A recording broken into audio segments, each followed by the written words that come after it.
All right, so this morning's GivePulse special interest group will focus on the process for using GivePulse for annual certification in alignment with the recently shared annual certification policy and procedure and the race, ethnicity, and gender data collection and reporting policy and procedure. As a reminder, all counties will use GivePulse for annual certification for 2024 and forward. There are specific timelines that you'll need to follow for us to be in compliance with the Civil Rights Act and with WSU's reporting guides and timeframes. So please review the annual certification policy and procedure and the REG data collection policy and procedure for those dates. And I'll go ahead and put links to those documents in the chat as soon as we get started here so you can have those handy. And now I would like to introduce Daryl Schlesser. Daryl is a WSU Extension King County Master Gardener volunteer, and he's been an integral part of adopting GivePulse for us across the state. And he has I don't know whether I should say he volunteered or whether I asked him and he didn't feel like he could say something different than yes. So thank you, Daryl, for helping us adopt GivePulse and specifically with this to be in alignment with these new policies. Before I turn it over to Daryl, I did share the admin guide that he will use today for you to follow along with. I shared that out via email this morning, but I will put a link to that in the chat as well so that you can follow along with the written sort of guide on how to use GivePulse for this. A few counties have used GivePulse in previous years for annual certification and really liked the features that it provided and the ease at which counties were able to process volunteers' annual certification applications. So Daryl, thank you so much for being here today, and I'll turn it over to you. All right, thank you, Jennifer. And as Jennifer mentioned, I'm going to be using the guide that she distributed as we go through this today, so that if you're going through the video and the guide later, they should fairly well match up. And so I'm going to start by sharing my GivePulse screen.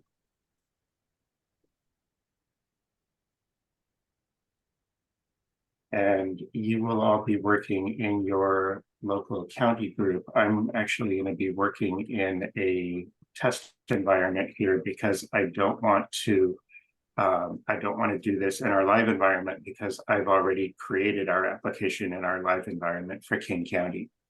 So from your local county group's homepage, you can click Manage in the top menu.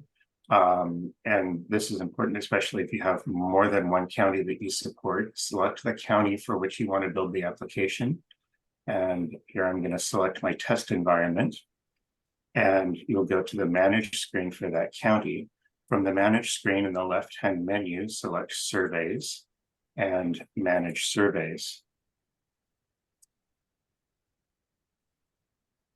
And from here, you're going to see any surveys that you've created in your local county group. But Jennifer has shared a template in the Washington State University Master Gardeners group that we should all be using as the basis for our application for this coming year. And so in order to get to that, I'm going to change the owner filter at the top of the owner column here to Washington State University Master Gardeners.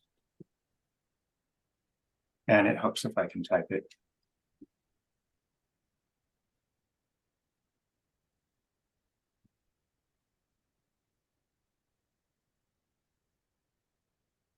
When I go there, I'll see that Jennifer has shared the visibility is set to network so we can all see it. She has shared a template.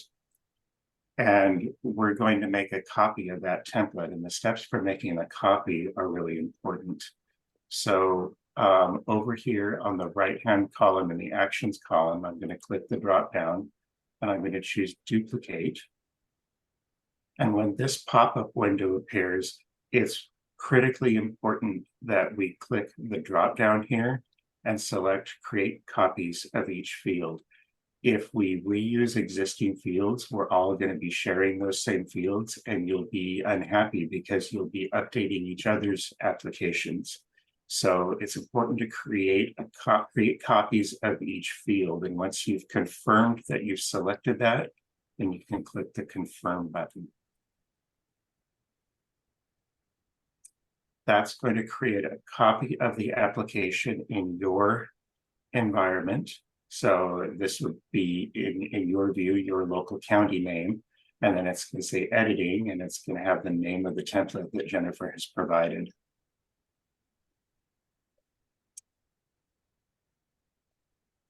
So the first step is going to be to edit this details tab. And we're going to start with editing the title of the application.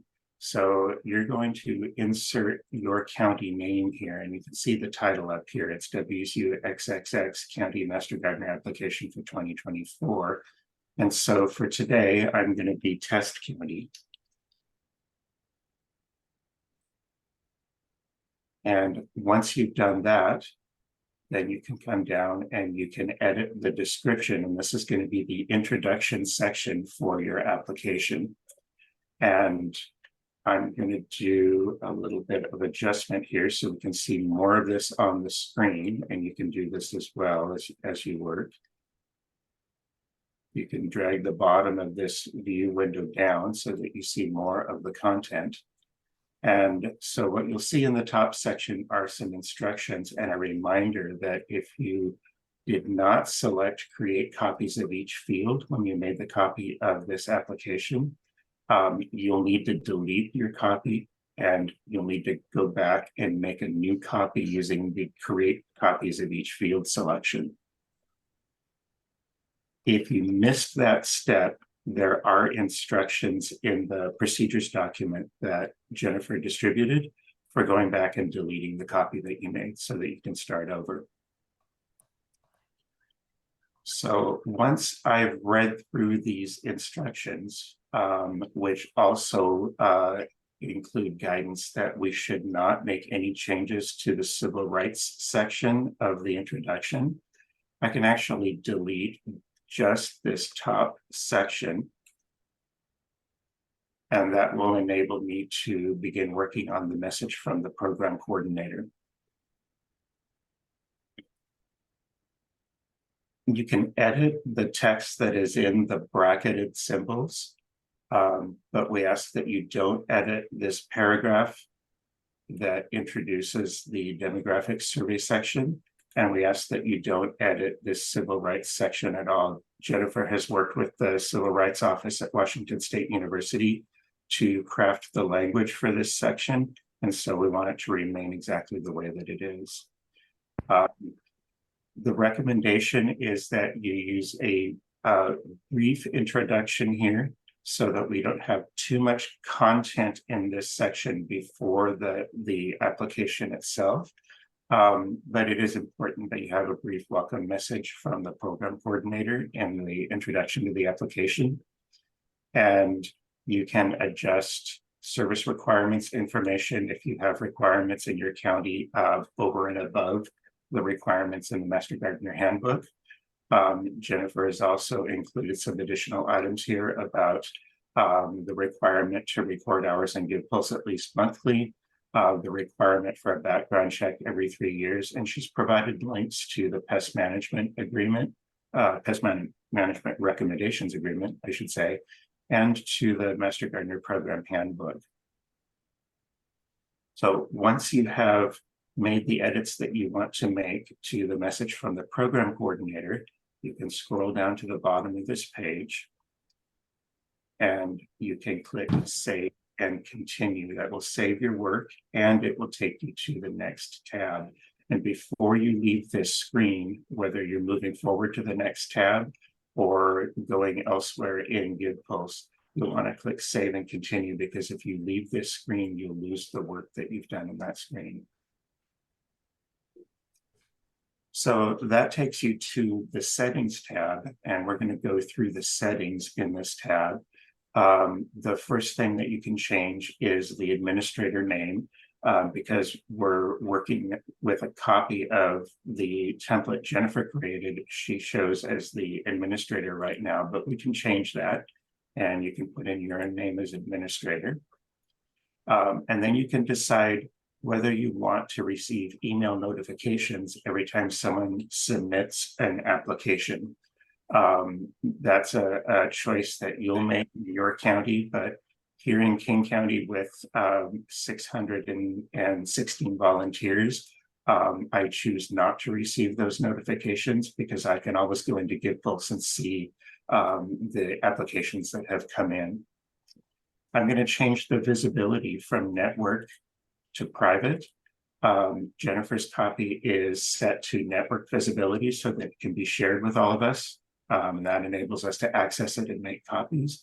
But once you've created your copy in your local GivePulse, you can change that setting to private. I recommend leaving the open date and submission deadline open for now. If you set the open date to a future date, that will restrict your ability to view and test this application as you're working on it. But we'll come back to that later. We're going to leave preview mode disabled. Again, turning on preview mode would restrict your ability to work with the application as you're building it. So we're going to leave that set to disabled. We don't need preview mode right now. You'll decide whether to allow drafts in your application. The recommendation is that it's not helpful for a short survey like this application. For something that's very long, where people are working through pages and pages of questions, or where they're writing essay questions, that may be conducive to allowing drafts. But the risk with allowing drafts in a short survey like this one is that people will save a draft and then forget to go back and submit it. And that creates confusion and frustration for them. So I recommend leaving allow drafts set to no. We definitely want to keep anonymous responses and guest users set to no. We don't want any anonymous responses, and we don't want anyone outside of our local GivePulse groups to access the application. I do recommend keeping can edit responses set to yes. So this will allow a user to go back into their submitted survey, update the answers, and resubmit it if they've had a change of heart about something. Be assured, though, that they can only do this up to the submission date that you'll set before you launch the application. Once the submission deadline, once we've reached the submission deadline, then they'll no longer be able to edit their responses. So I do recommend allowing that. We do not want multiple responses, so we leave that set to no. Enable review is not a helpful feature, so we've left that set to no. If you wish to require people to enter a phone number, you can set this to yes. I believe it will only appear for someone who has not provided a telephone number, but I've chosen to leave that set to no in mine. We've set send confirm email to yes in the template. There is canned content in the confirmation email that will go out, and it's content that we can't adjust, but it's appropriate content. Jennifer and I reviewed it and feel comfortable with it. So we recommend setting that to yes, but keep in mind that volunteers who have opted out of receiving GivePulse messages will not receive the confirmation email. The confirmation message will be added to the boilerplate content that GivePulse has in the confirmation email. Jennifer and I have worked through this to construct a message that is complementary to the message in the confirmation email. We recommend using this message. Even for users who have opted out of receiving GivePulse emails, this confirmation message will appear at the top of their confirmation screen as well once they submit the application.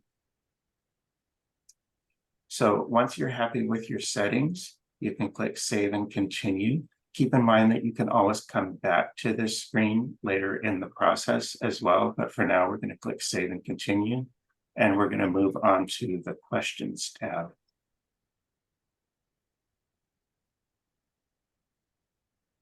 Cheryl, can I Yes. ask a quick question? Sure, go ahead. For the confirmation email, if they're not signed up to get GivePulse messages, but they're using GivePulse and it says they're going to receive a message, but they don't, how will they know that they don't? Well, they may not know that, and they won't be told that they'll receive a confirmation email unless you tell them that.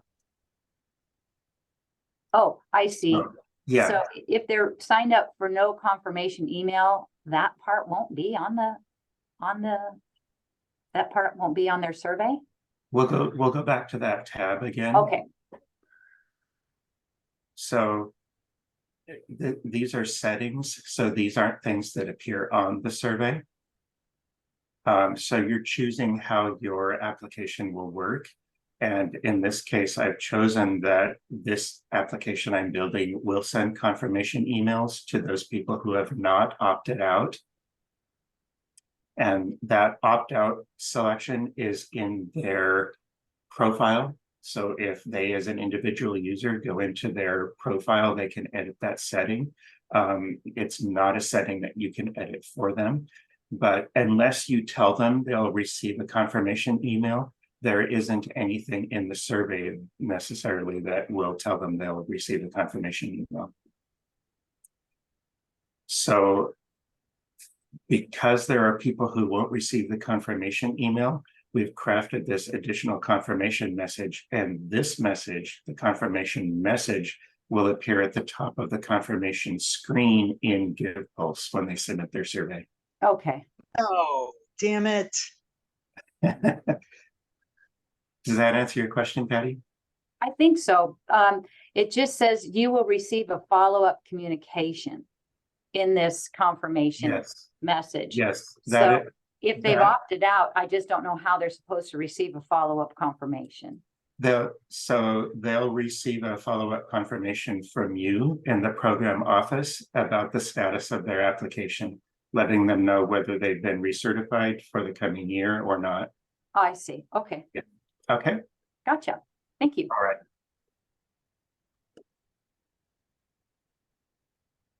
Okay, moving on then to the questions tab.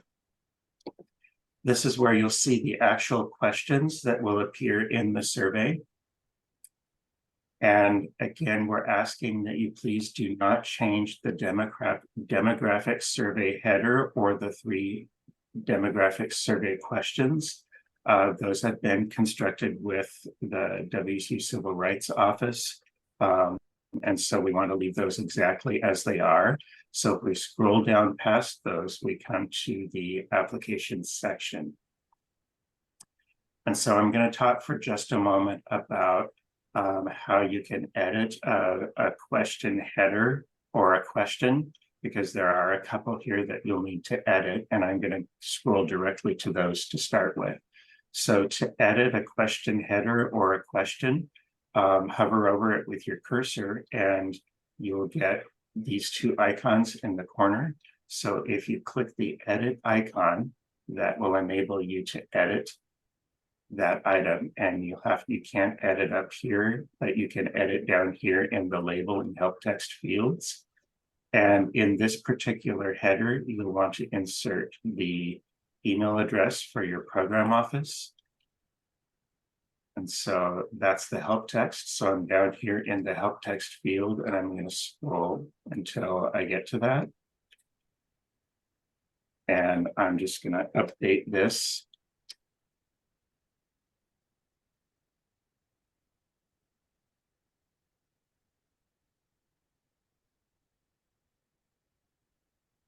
And when you're editing the subtext, the help text, you'll see that the edits appear in this field as you're entering them.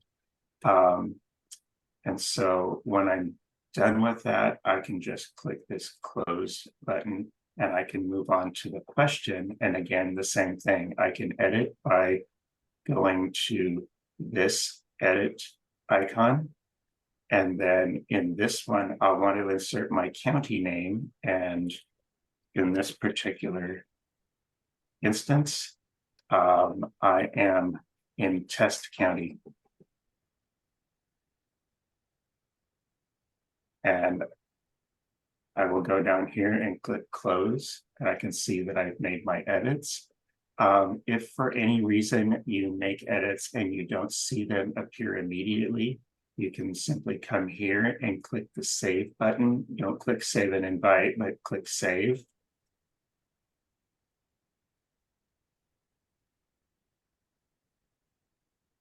And then you can go back and check and confirm that your edits have appeared.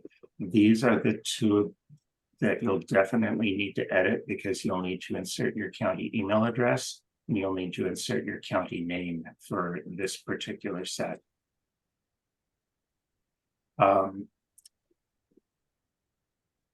Let's see.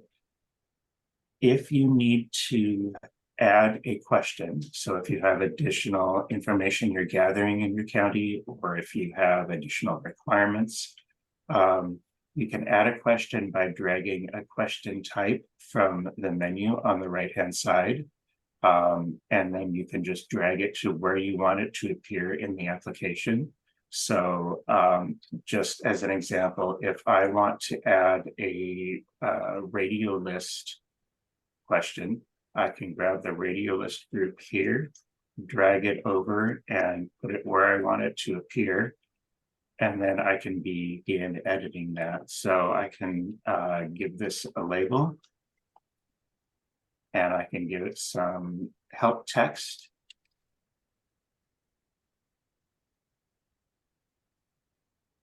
And then I can adjust my options.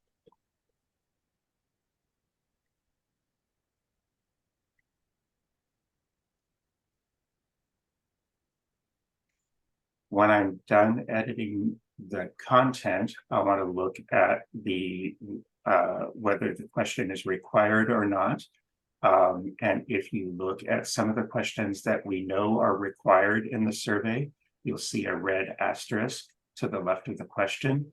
That asterisk will appear to the volunteers in the survey as well. So if I make this question required, meaning that applicants cannot submit the application without completing the question, then you'll see the red asterisk appear there.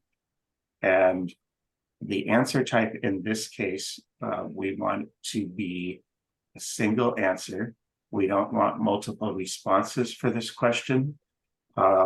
If you were to choose many answers, the volunteer went back in and edited their responses, you would get each of the responses that they submitted over time, delimited by commas. And what you want instead is only their most recent response. So we'll choose single answer there. And then we can click close. We can get some idea how that looks here, and we can save our work.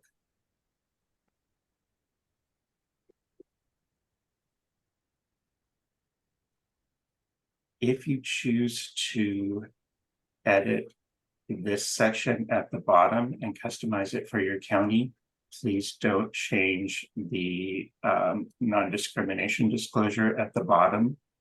Please only change the text at the top of this particular item. Once you're at a point where you're comfortable with the questions in the survey, you can view your content and see what it looks like. And once you've saved, then you can go to the left-hand menu and click view, and this will show you what the survey will actually look like to your volunteers. So when they enter the survey, they're going to see your county name at the top. And if I were working in my actual local county group, this would say WSU King County Master Gardeners. Then they'll see the name of the survey. And in the introduction section, they're going to see the message from the coordinator that you have put in here with the content that Jennifer has provided. At the bottom of that, you can add your complimentary close and signature. They'll see the civil rights information that we've not changed. And they'll see the demographic survey content, including the 3 questions that we've not changed. And then it will go into the actual application for certification with the content that Jennifer has provided. When we get to the requested volunteer status section, you'll see that the email address I put in and the county name that I put in appears here. And at the very bottom, the volunteer will be able to click submit. You can actually submit test responses to your survey. And so you can complete the questions and you can click submit and you can view those. So I'm going to go ahead and do that. Mary Watts has a question. Yeah, thanks, Joe. Could you scroll down? Sure. Okay. Yes, that's good. So where it says application for certification for active certified extension master gardeners, active certified intern master gardeners. Are our interns actually certified? I'm wondering if that word was meant to be there for interns. That's a good question. I'll defer to Jennifer on that one.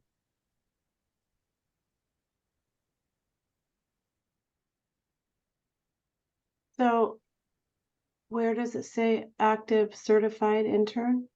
In this header, Jennifer, active certified intern master gardeners. Oh, yeah, so I will make that change. Thank you, Mary. Yeah, thank you. Okay. There's another question as well. Hari? Hi, yes.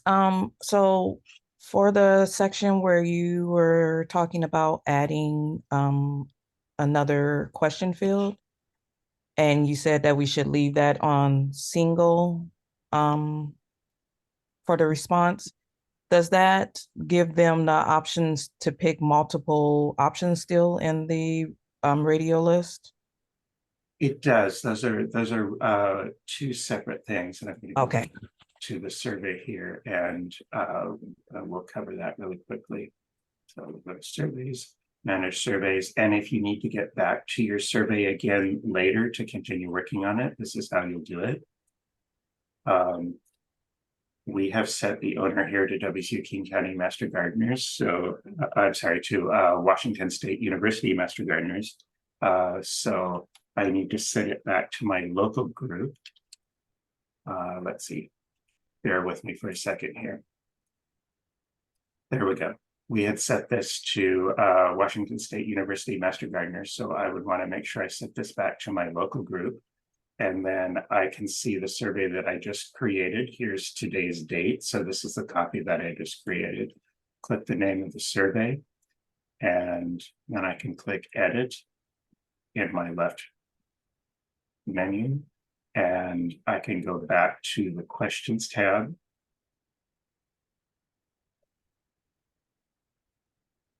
And so in that question that we just created,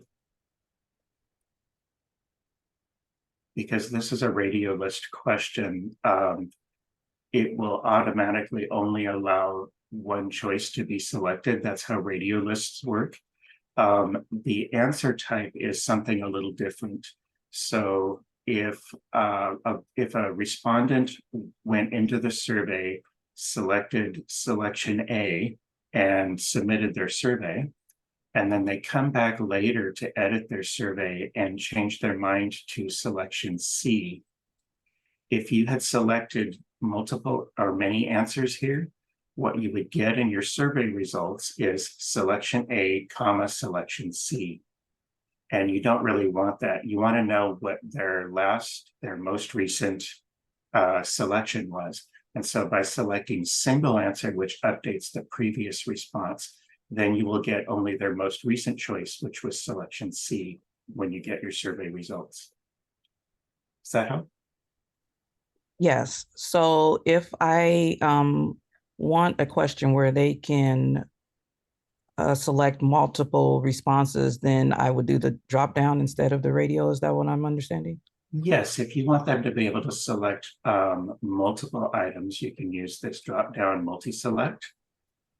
And in that, you have the option of clicking this box to allow multiple selections, and that will allow them to click more than one of the options. If you don't click it, it's going to be a drop down. If you do click it, it's going to look more like a radio list, but it will enable the respondent to click multiple choices so they can choose more than one. Okay, thank you. Yeah, you bet. I'm going to delete this one for now since we didn't finish it, and you can see how to delete a question as well. If you add something and you don't like it, you can just hover over it, click the X in the upper right hand corner, and you can remove it from your survey. Remember to always click save after you've made changes. And then we'll go back to view. So this is the view of what your survey will actually look like. And we're going to go through and we're going to put in some, because this is not a real person responding, I'm just going to select prefer not to respond. These are required questions, so I'm going to click to affirm all of these for this response.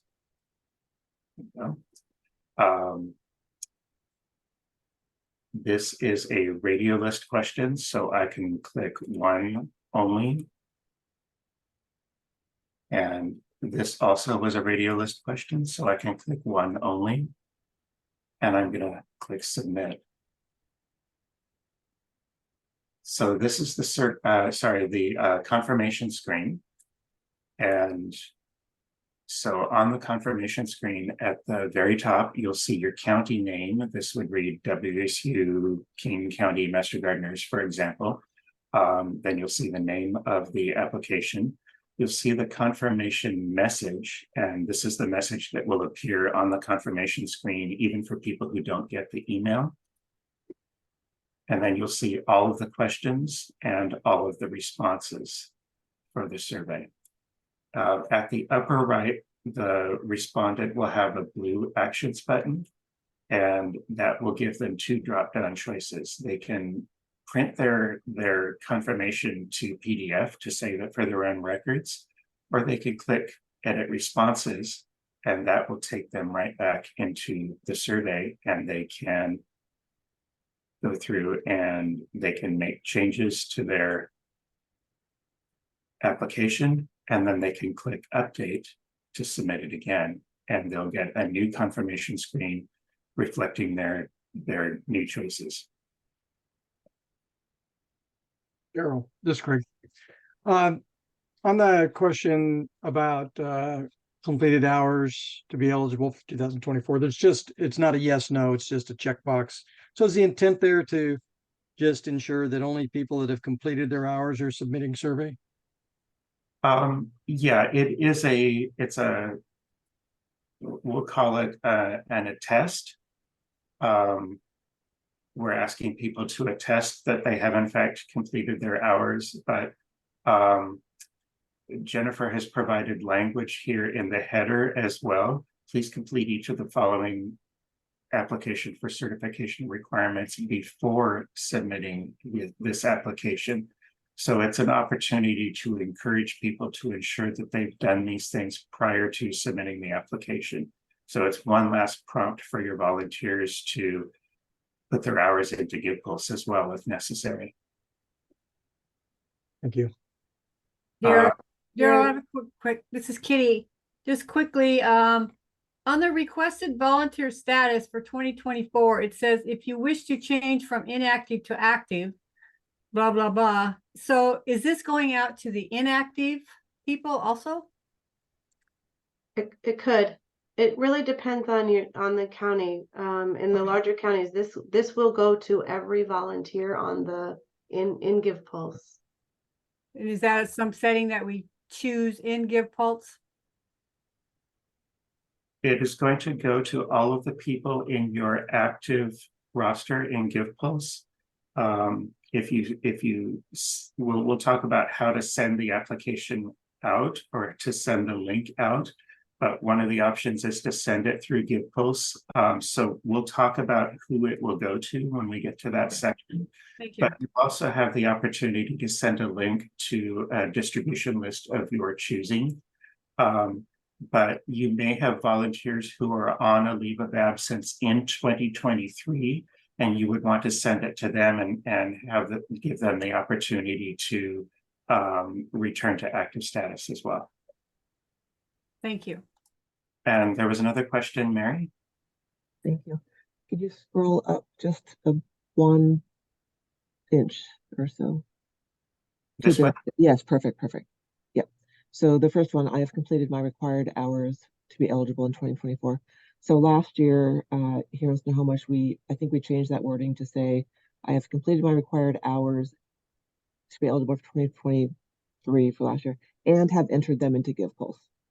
So I'm wondering if that's something that we want to add there. It's certainly something I want in my county, only because if they've completed their hours, but they haven't entered them into GivePulse, that doesn't help the program coordinator decide who's eligible to recertify.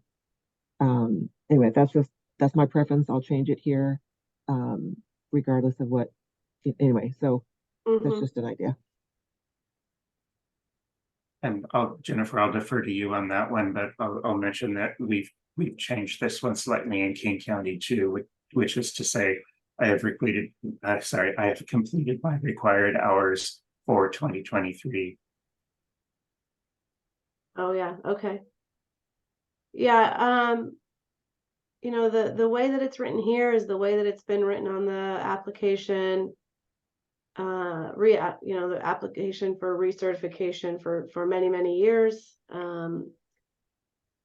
I don't know that I have a specific reason why you shouldn't change it or could not change it. Mary, you're always amazing at, really drilling down into those small details. I think it's fine if you want to add in and have entered them into GivePulse. In my mind, that's implied because that's part of the policy already. I'm comfortable with you changing it how you need to change it. Thank you. And Jennifer, there may be counties that have additional requirements as well. They may want to add an additional requirement into this section.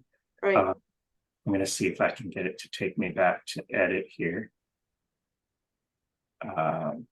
It may not, so I'll just navigate back.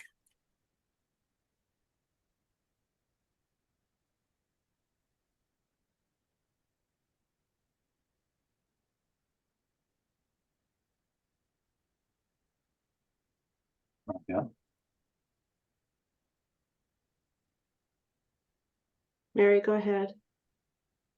You had another question, Thank Mary? you. This is a comment. Kara just sent me an email clarifying that last year, what we did was we actually created an additional question, we didn't alter the original one. Oh, okay. So the additional question we had after I've completed my hours was this is for last year, all of my 2022 volunteer and continuing education hours to date are accurately reflected in GivePulse. Okay. So that was the question that we An additional attestation.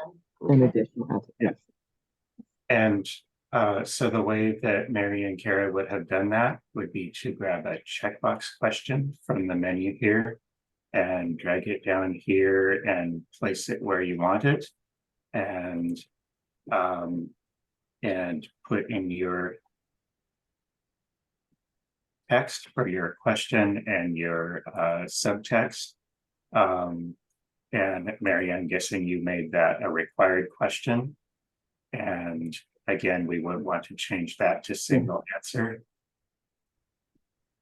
And so whatever text was put into that would appear here in the survey, and it would be a required question.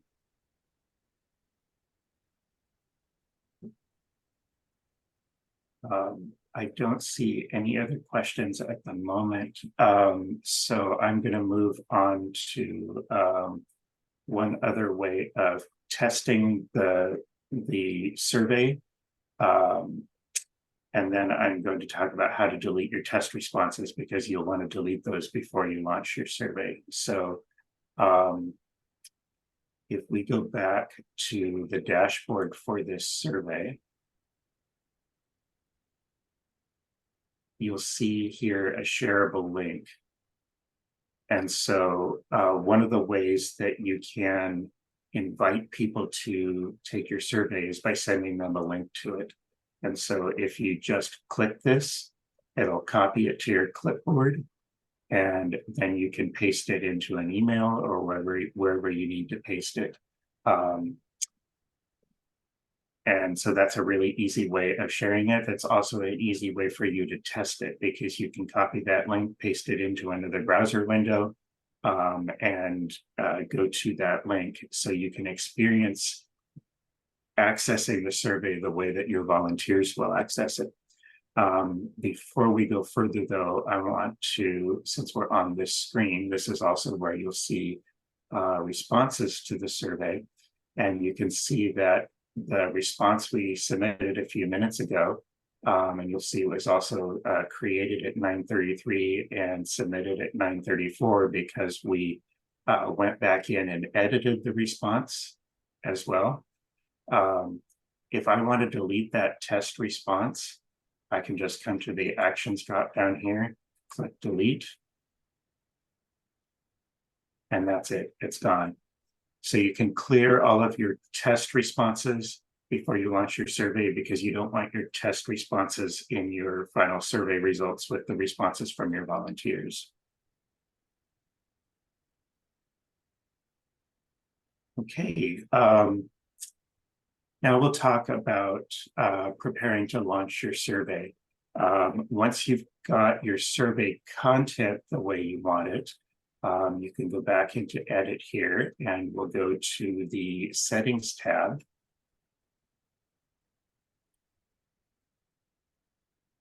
And we'll decide on our open date and our submission deadline. And so the open date is just going to be the date on which you want volunteers to first be able to access your survey. So if we want to set that to tomorrow, and I'm picking tomorrow for a reason here.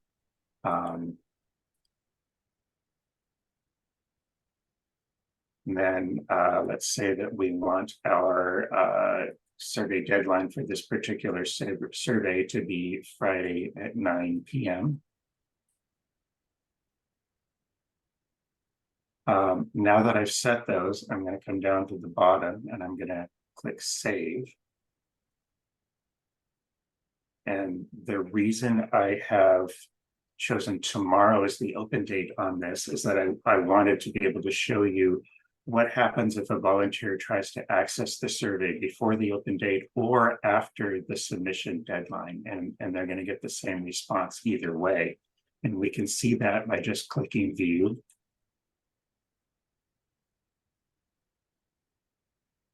It's going to tell them that applications are closed and give them the option to contact the organizer for more information.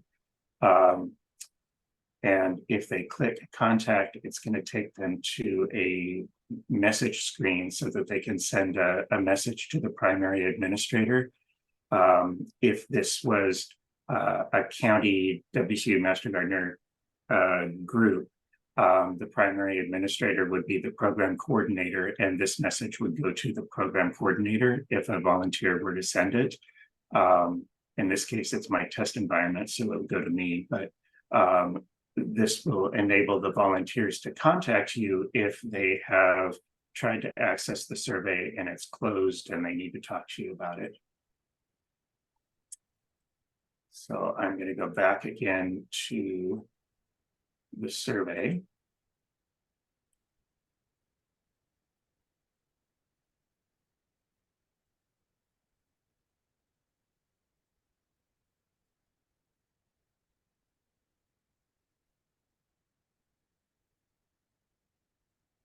And we'll talk about inviting volunteers to the survey. So again, there are two ways that you can do this.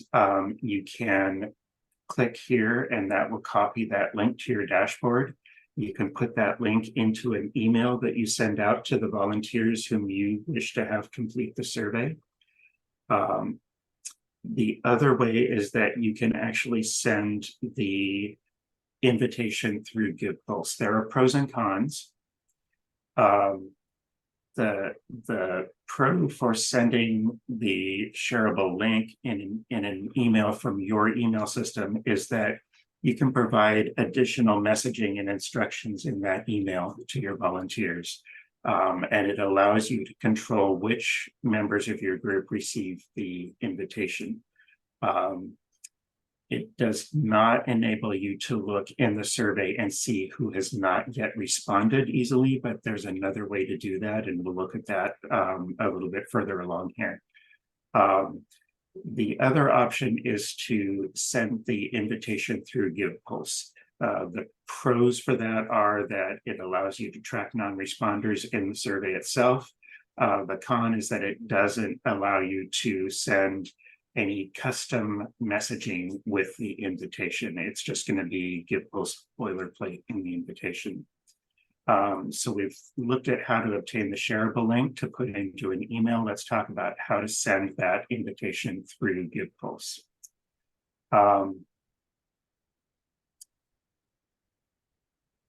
So the question was asked earlier, who gets the invitation?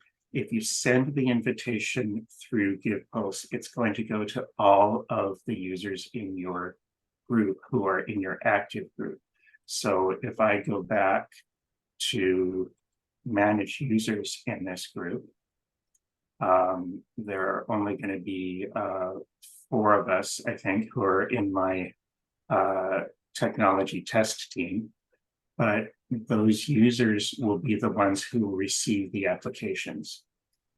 A key, though, is that they have to be members in your group. And so if someone has clicked to remove their member, how do I explain this? If someone has clicked to remove their member role without realizing it, and they're not a member in your group, they're not going to receive the application through GivePulse. So you can do an export, and you want to click, actually all data. And I'm not going to do the export here and pull up the Excel spreadsheet that results, but one of the columns in that Excel spreadsheet is going to be the is member column.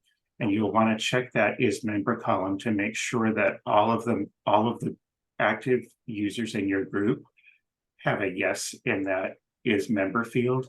If they don't, they're not going to receive the application. And so you'll need to add back their member role. And if you need to add back someone's member role, you can do that in the Manage Users view by scrolling all the way to the right and clicking the Actions drop down. And if they are not a member, you will have, instead of remove member role, you'll have an option to make member. Just be aware that when you do that, they're going to receive an automated email message from GivePulse that says, welcome to your group. But you'll have to add them as a member if they're going to receive the application. So the instructions for that are in the procedures document. But let's proceed assuming that all of the people in our group are members. And so we're going to go back to surveys, manage surveys.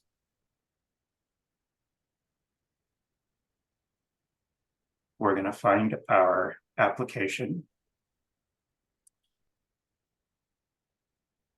And in the actions dropdown, we're going to select invite survey takers. And that's going to take us to the create invitation screen. So the first thing we're going to do in the create invitation screen, and it's a required field, you'll see the red asterisk, and that's to give your invitation a title. It says, please provide meaningful title. That means meaningful to you, so that when you go back and check your invitations, you'll know which one you're looking at, but the volunteers won't see the invitation title. So I'm just going to say test invitation 1. Actually, I've got others, so I might say test invitation. We'll just call it 15 for fun today. And then you need to select how you want to create the invitation. Manually share isn't going to send an invitation. And so there's probably not necessarily a reason to use it. Basically, it's going to encourage you to copy and share the URL, which I've already showed you how to do. So the options that you'll want to look at are invite members from a group and invite all from a group. I recommend using invite members from a group. If you look at the descriptions up here, invite all from a group will include everyone in the group, including members, registrants, and admins. If you have people who somehow have registered but are for something in your group that are not members, it will include them. If you have people who are admins, like the program coordinator, and who are not volunteers, it will include them. So you probably just want to use invite members from group, and remember to invite every member who has that member role in GivePulse. So if I choose invite members from group, then it wants to know which group I want to invite members from. So I'm going to choose my test environment group here. You have to click the send email invite to everyone box. If you don't, it's not going to send an invitation to anyone. You probably don't want to automatically add new users to the invite. That would be potentially people who have not yet claimed their GivePulse accounts. And at this point, when you're sending this out, anyone who hasn't claimed their GivePulse account probably shouldn't be receiving an invitation. So then once you create or click the create button, that will send an automated GivePulse email out to everyone who is a member in the group that you've selected. And it will invite them to open the application and complete it. I am not going to do that today because I don't want to spam the other people in my technology test team. But you won't really see that invitation unless you're on the list of people who are going to receive it. So the next thing that you'll want to know is, what does the experience look like for your volunteers? And so in order to show you the volunteer experience, I'm going to go back to the dashboard. I'm going to make sure that I have copied that to my clipboard, and then I'm going to log out. Daryl, there's one more question around inviting. Sure. Can you send through GivePulse to members' personal emails and then also send a link through a newsletter? You can do both. Yeah, you can use the invite function in GivePulse that will send the message to the personal email that is in GivePulse for each of your members, and you can separately use the link like I just copied here and put it in a newsletter. So I've copied that link, I've logged out of GivePulse, and then I'm going to paste that URL into my browser window here. So if I am a volunteer who's received your newsletter with the link in it, and I click the link in the newsletter, or if I receive the automated GivePulse email and click the link, that's going to take me to GivePulse login screen. And so if I log into GivePulse, yikes, trying to think which account I was using for this.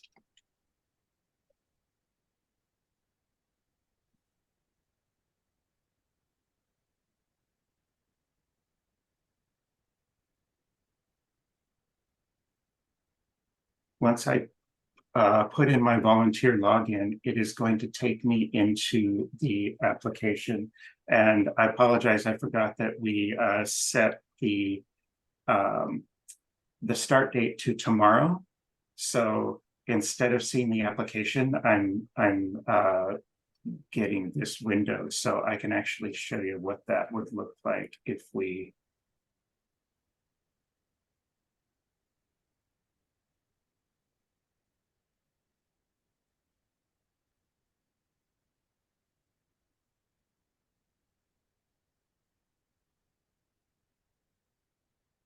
So let's set this to yesterday.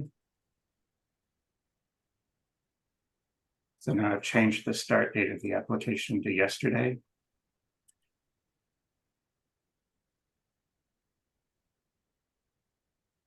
If I do that again, I'm a volunteer clicking a link in the email that you sent out.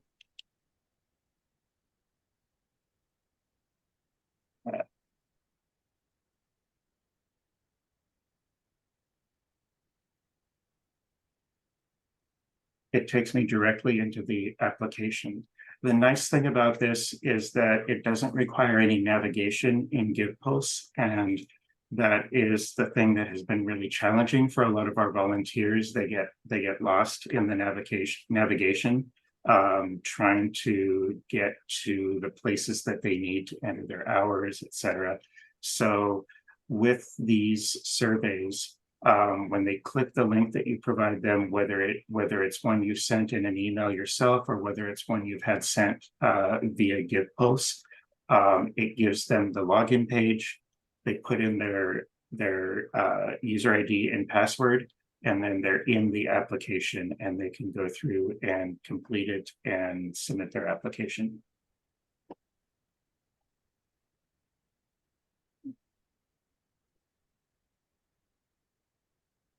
I don't see any questions at the moment, so I'm going to move on to the next steps here.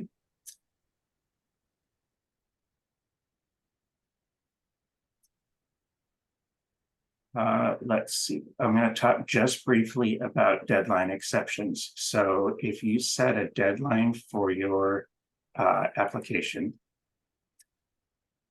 and you have a volunteer who has missed that deadline and you decide you want to make an exception for them, that's a pretty easy thing to do.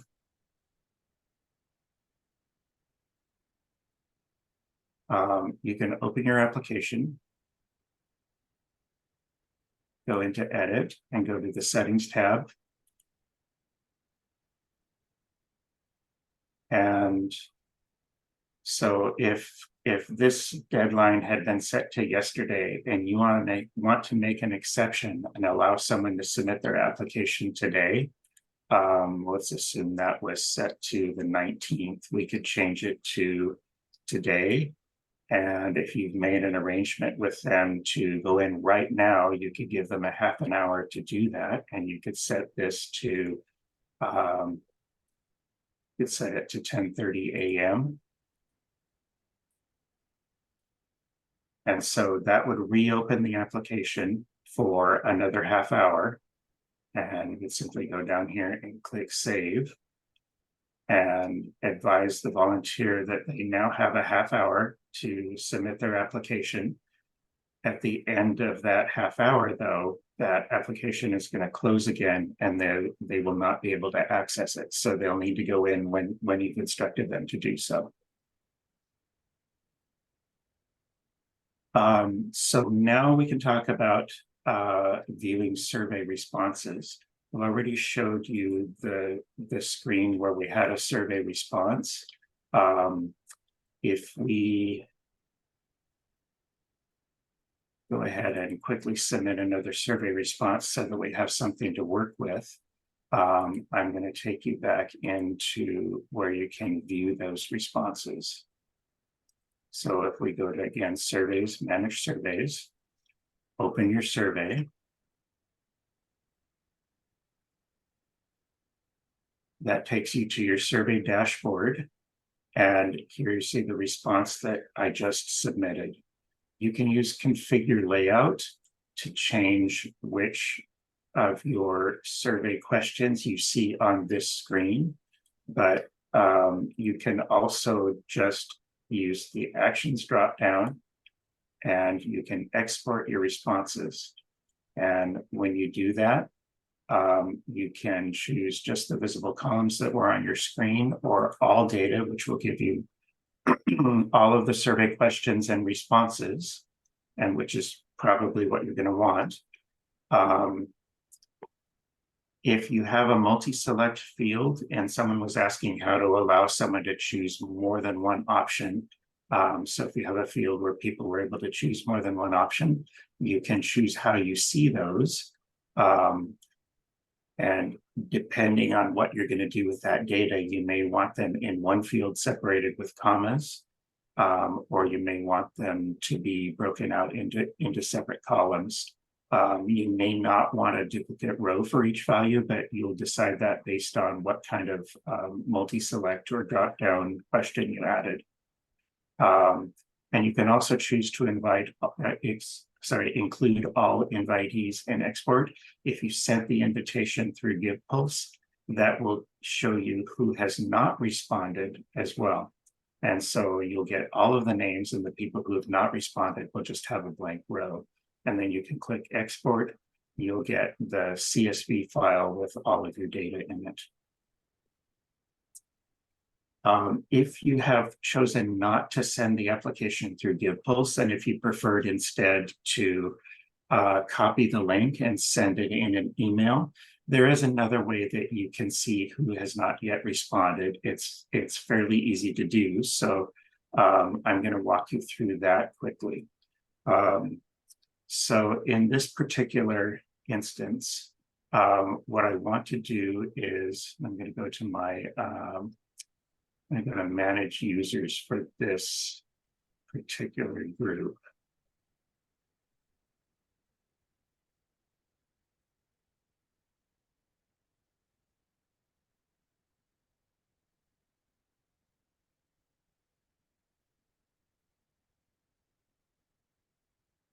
So in this case, what I want to do is add a field to my manage users view. And I'm going to add the so we're gonna pick a question from the application, and I think we're going to add my requested volunteer status field. So that's not going to be in your configure layout right now, so we're going to have to add it to configure layout. And the way that we're going to do that is to go back into the application and actually we're going to go into our membership application for your group and add that field to your membership application. So I am going to start. Give me just a moment.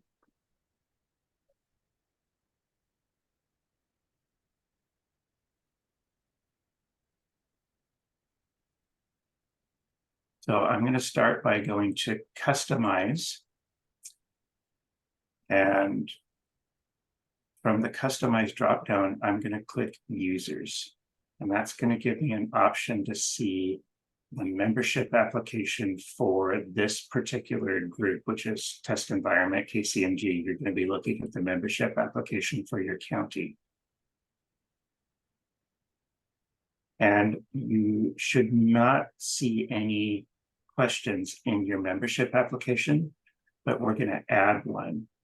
And so I'm going to click add existing saved fields.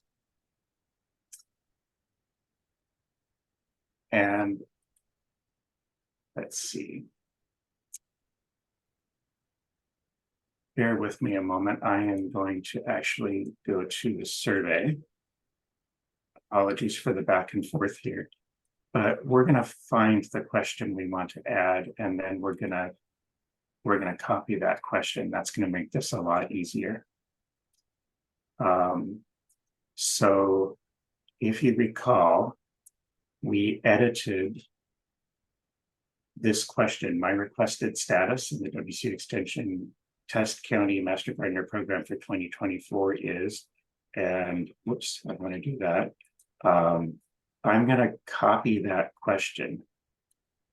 I'm just going to use Control A and Control C here to copy that question to my clipboard. That question is very specific and it has my county name in it. So now when I go to customize users,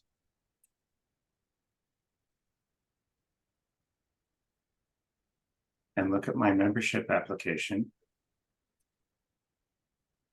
when I click add existing saved fields, I can paste that question in here in the search field so that I can find that specific question. So here it is with my county name in it, and my county group is the one that created it. So I can select that question and I can click add. I've just added that question to my county copy of the Master Gardener membership application. And now I'm going to click save here to save that. So now if I go to manage users and I click configure layout, I can scroll down. That started with an M. Here it is, my requested status in WCU Extension Test County Master Gardener Program for 2024 is. I'm going to drag that up here so that it's easily visible for us. Put it right before MG volunteer status, and then I'll have to apply. And here it is. Now I have one of my survey questions, and this was a required question. So I have this required survey question visible in my manage users view. And since it's required, anyone who's submitted an application will have completed that field. So now I know who in my test group here has submitted an application. I can see that KCMG Program Office Support, which is the account I'm using today, has submitted an application and requested emeritus status. And so if I'm going to grant that person emeritus status, I'll be able to see that right here in their row. And if I'm approving their request, I can change their status to emeritus when I'm processing certifications. And similarly, because anyone who has not submitted an application will have a blank here, this is a really easy way to see who has not submitted an application yet if you did not use the GivePulse functionality to send the invitation. That's a lot to process just watching a video right now, but there are step-by-step instructions in the guide that Jennifer has sent out. And so I encourage you, if you want to try that, to follow the step-by-step instructions. And if you have any issues with them, please let me know. You will, however, when you're all done processing your certifications, you'll want to go back and remove this question from your local membership application. And the way to do that is just the same way that we added it. So you'll go back to customize, select users, go to your membership application tab. Here's the question we added, and I'm just going to click to remove it. And then I will click save. And the reason you want to remove that from your membership application is that in the spring, when you're having new users claim their accounts, you don't want them to see that question in the membership application as they're going through the account claim process. Okay, last two steps are to make your certification determinations. I've worked with Jennifer to provide some certification criteria in the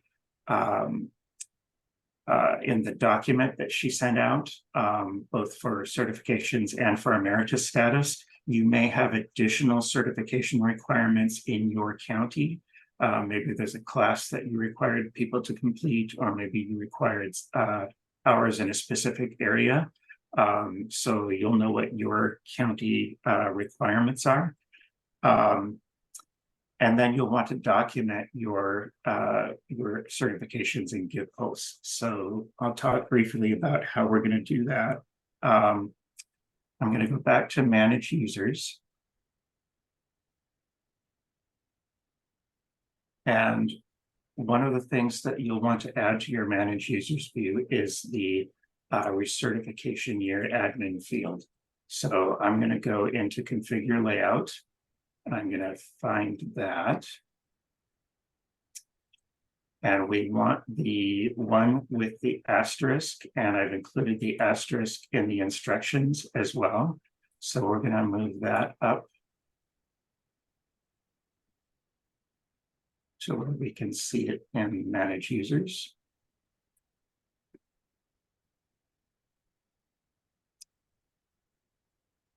And you may also want the background check completion date field. So we're going to find that. There we go, background check completion date. So we'll add that and we'll bring that up here as well.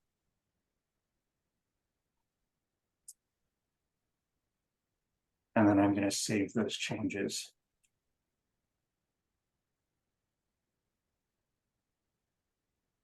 So there are multiple ways that you can do this. You can either work through your users in manage users view if you have a small group, or with a very large group. I export everything to Excel and work in Excel so that I know who is going to be recertified, who is going to be granted a change in volunteer status from certified to emeritus. You can also import those changes from an Excel spreadsheet. But we'll just work through how you would do this from manage users view.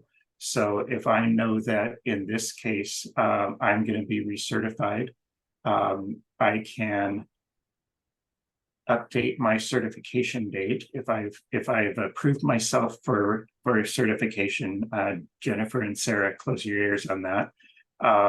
Then I can change my certification date to January 1st of the new year. Whoops, went too far there. January 1st of the new year for which I'm being recertified. And if I click this check mark, that's going to update my certification date to 1/1/2024. So I'll have been captured as being recertified for 2024.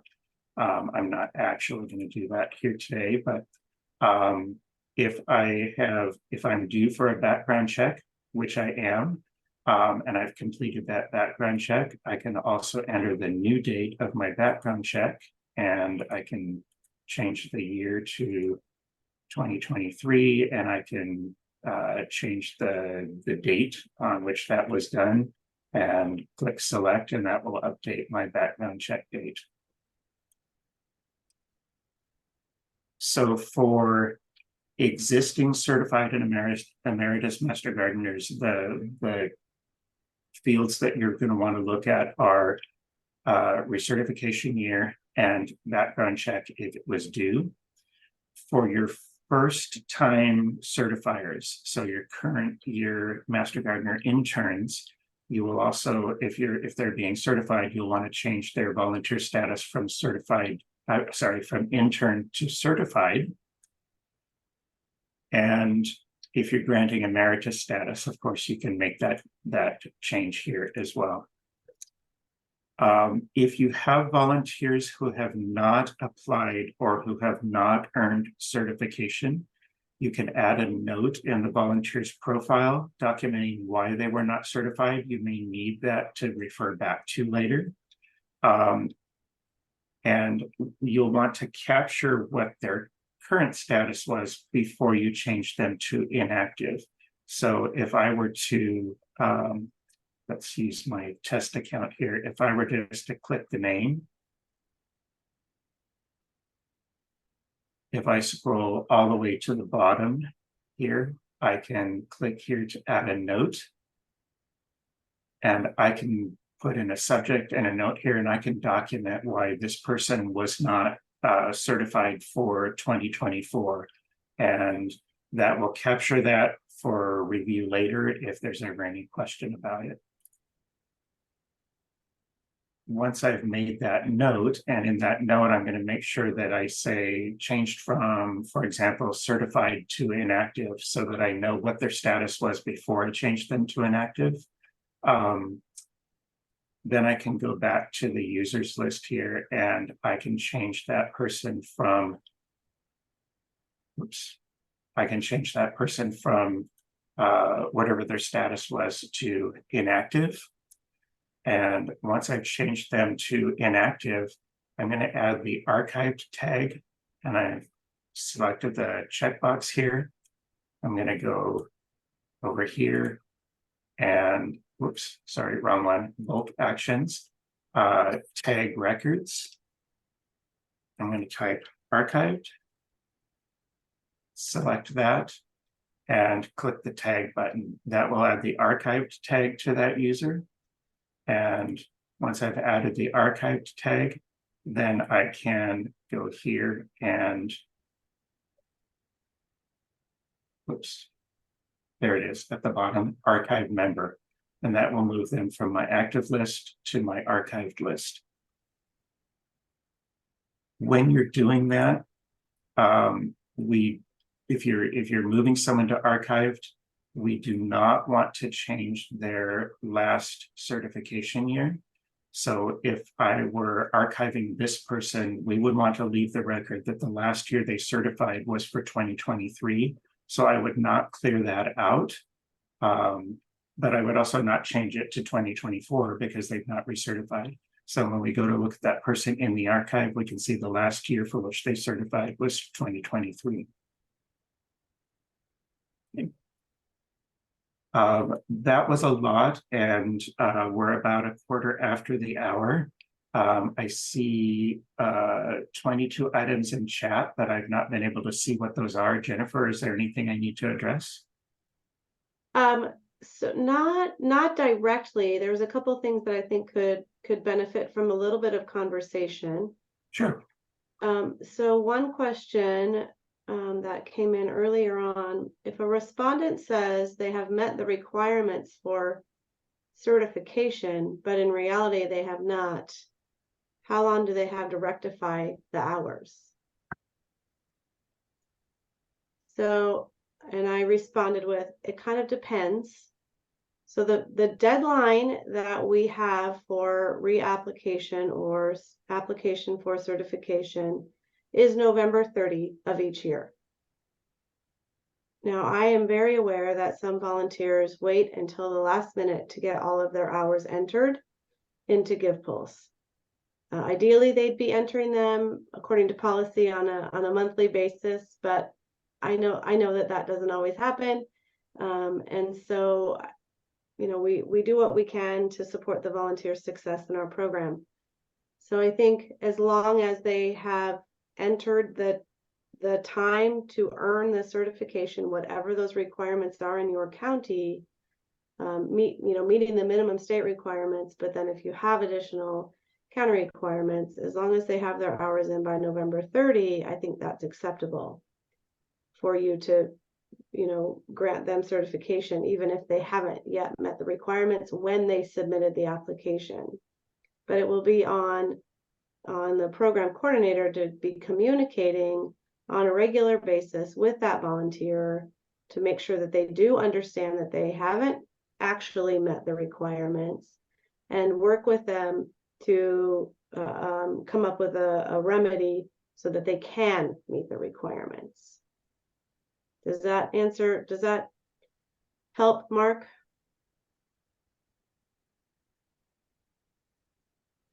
Anybody else have comments around that? So I think I'm a little bit behind on this one, Jennifer. So when we export all the information after the closing of the reapplications, and we go through everyone and we find people that haven't met the requirements, but they say they have, then at that point, we're contacting them, talking to them, trying to bring them up to speed. But the people who have met the requirements, we're sending them a message, an individual email to say you have met your requirements and are recertified for the coming year. I recommend that. Yeah, congratulate them on a job well done, right? Okay. Like it's you're setting a tone of certification in the program is a lot of work. It takes a lot of effort, and we want to make sure that we're recognizing that effort and congratulating the volunteers who have met the requirements, and thank them for their service and the difference that they're making in the communities that they're working in. But yeah, those folks who haven't yet met the requirements, you know, I certainly wouldn't wait until November 30. I've generally, you know, I think sort of a 3-step. So end of August, you're sending a note saying, congratulations, you've met the requirements, or according to my records, you have yet to meet the requirements. We're coming to the end of the season. You know, please enter all your time into GivePulse. If there are extenuating circumstances that have limited your capacity to serve this year and you're concerned about meeting the requirements to remain certified, let's chat, and give them a specific date to reach back to you by. And if they don't reach back to you by that date, then you reach back again and you say the same thing and let them know that the deadline is November 30, and no response could result in me needing to release you from the program. Does that make sense? Yes. It's important to clearly communicate with the volunteers what the minimum requirements are, so that when we get and give them time to comply with those, so that when you get to that November 30 date, you have a paper trail of sorts that you can share with the volunteer when, if they were to say, well, I didn't know these requirements existed. You will then be able to refer back to the quick note, maybe that Daryl suggested earlier, or to the email chain or the hard letter chain, however you want to manage that in your county, to show the volunteer that you have communicated that with them.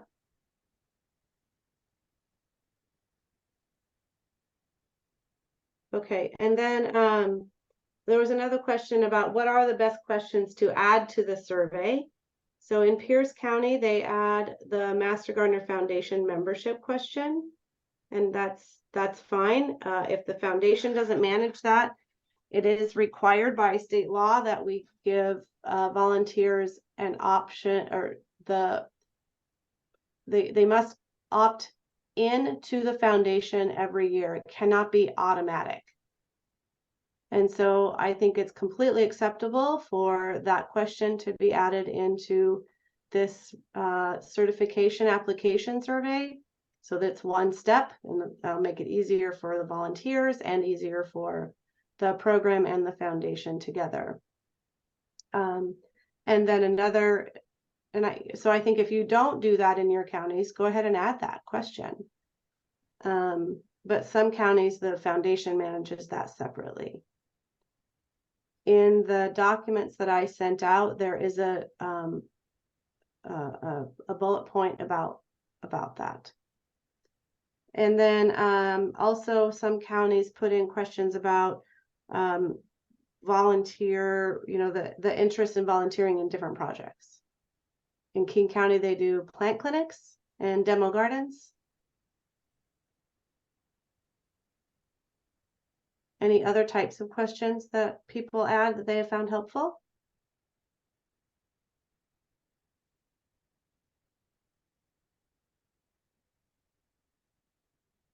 Okay. Any last minute questions for Daryl?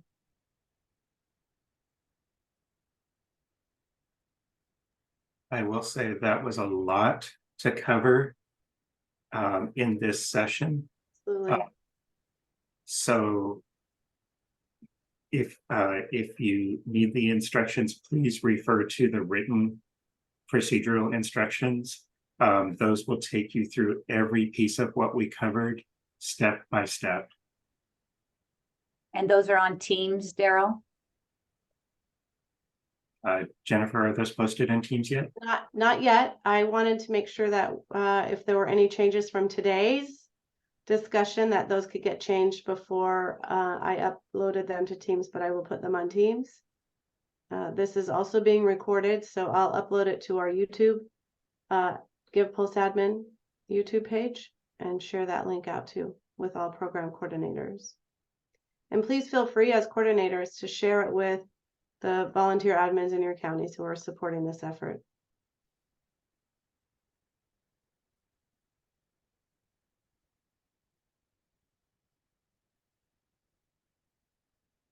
All right, thank Great. you all so much. Daryl, thank you for all of your time and effort on this. You Yes, bet. thank you, Daryl. Yeah, huge thanks. And all the details that were written in the instructions, Daryl did all of that step by step. Very detailed. It should be really help you in this process. And don't be intimidated by the length of the document. It will take you through every piece of the process step by step. And you can, you can skip to sections from the cover page as you need. Right. All right. Thank you so much. Have a good rest of your day, everybody. Bye-bye.